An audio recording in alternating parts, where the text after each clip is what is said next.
Chetri. A tún bẹ̀rẹ̀ láàárọ̀ yìí.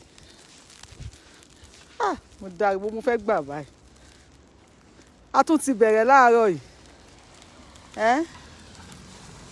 Ẹ̀yin wèrè ìjọba Nàìjíríà tẹ́ ń fìyà jẹ wá kò máa ní dá fún yín. Wàláhì kò ní ra gbá fún yín. Àbírú jákujàku wo leléyìí báyìí.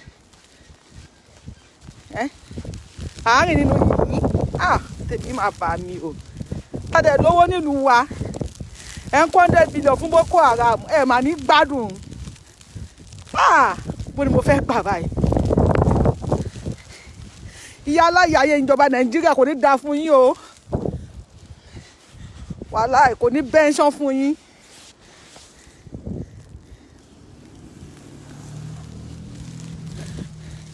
Ìjọba Nàìjíríà ayé yín máa ṣá málámálá ni. Ṣé rí ìyá yín nínú òtútù? Wọ́n rí yín. Ẹ̀yin wèrè ẹ máa kówó. Ẹni tí bá fowó tún lù wá ṣe. Máa rìn nínú yìnyín. Kò ní bẹ́ńsù ẹ fún yín. Ẹ̀yin olórí burúkú ẹ̀yin ìjọba Nàìjíríà. Fúlàní tí wọ́n á pọ̀ ọmọ Yorùbá. Ẹ̀yin ọba ẹ̀ ń sọ fucking shit lẹ́nu. Ayé yín fẹ́ ṣá málámálá ni ẹ̀yin ọba òṣìta nílẹ̀ Yorùbá. Fúlàní pọ̀ ọmọ Yorùbá. Gbóríṣà dìde. Kẹ́ṣẹ́ bọ́ kẹ́ṣẹ́ tutù kẹ́bí báyé wọn jẹ́. Ẹ ń ṣe bí olórí burúkú. Ọmọ Fúlàní mélòó ló wà nínú àìsí? Ẹ sọ̀rọ̀. Ọmọ Fúlàní mélòó ló wà nínú yìnyín?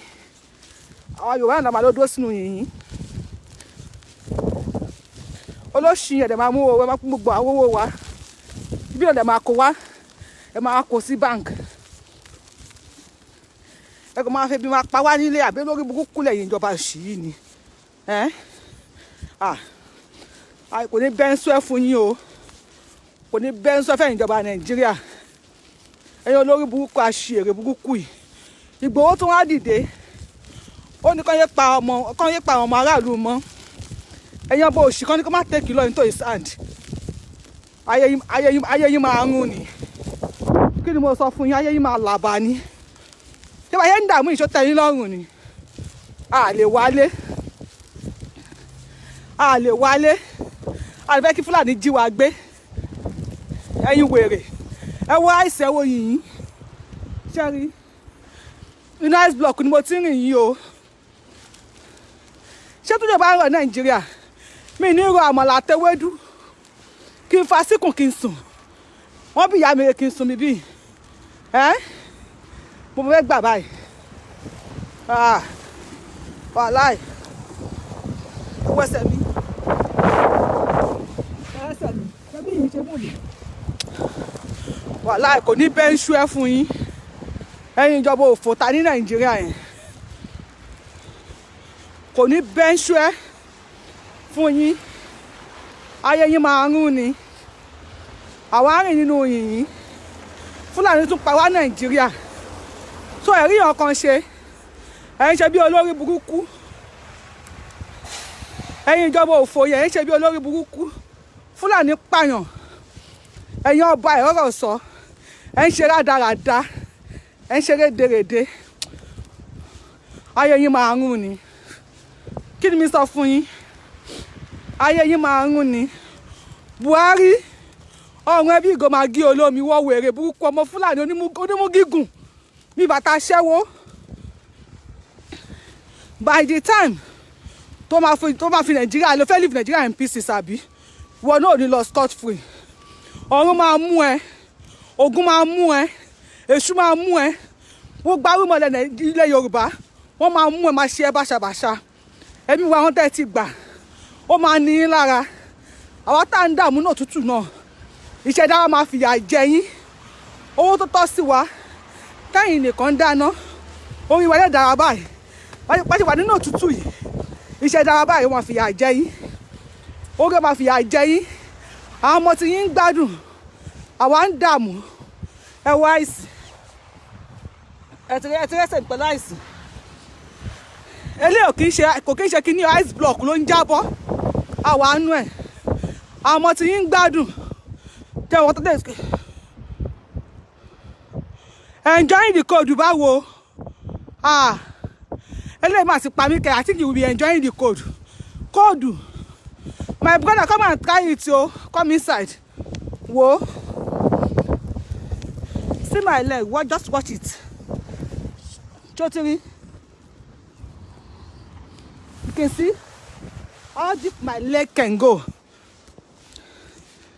Can you see how deep my leg can go in the ice? I will say that I'm enjoying it. Enjoying what?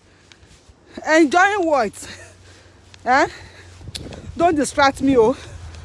All these our politicians, our kings, our elders, our leaders, that's making us to suffer like this. Any jega ọmọ yín. Bẹ́ẹ̀ ni mo sọ fún yín ní wá lára o. Ẹ ta Nigeria. Ẹ ta Nigeria. Ẹ fún wa ní share tiwa. I'm not a Nigerian anymore. I don't want to be a Nigerian. I don't want Nigeria. You guys should sell Nigeria off. Give us our share. Buhari is negotiating with the bandits to give them 160 billion naira. You already gave them 100 billion naira. And they are insisting on 160 billion. And we Yorubas are suffering. And our kings are not saying anything. They are only saying rubbish. The headers, the leaders, they are saying rubbish. Why are we Yorubas suffering? When we have everything that it takes. And you have any pay I want to say you want to gbagba lọ́wọ́ yín. Then hello to billion now. Erosion go share, erosion share. Epo batale epo ya, epo shun. Ọmọ fún Nigeria ma ni wá lára. Excuse me. Ọmọ fún Nigeria ma ni wá lára torí kíni? Ẹ pa àwọn rumọ le jáde. Ẹ gbé àwọn òṣà jáde kí wọ́n ṣe èpè fún wọn kí wọ́n rìn lọ. Nítorí máa kú kó lọ kí tó bá wọ mi lọ kó wọ mi lọ. Ṣé kò sógun mọ́ Nigeria ni? Onírìṣà going to Abuja every time. For what? Aláàfin Ọ̀yọ́ dusting with penkelepes. I don't know what you guys are even doing self. Àwa wà nínú yìnyín bẹ̀ sí ní olè wa lórí.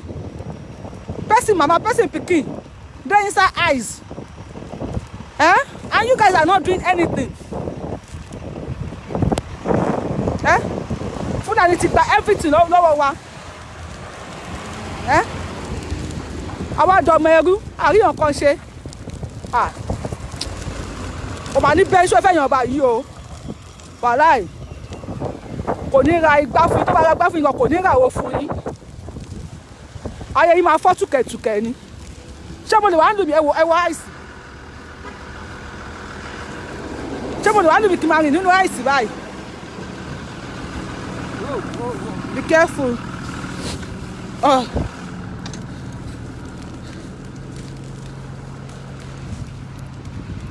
Ẹ ráyè mi báyìí. Mo ń padà bọ̀ wá bá yín. Mo fẹ́ wọ mọ́tò bójú ó bá mi. Mo ń sá lọ nìyẹn. I love you guys. Thank you.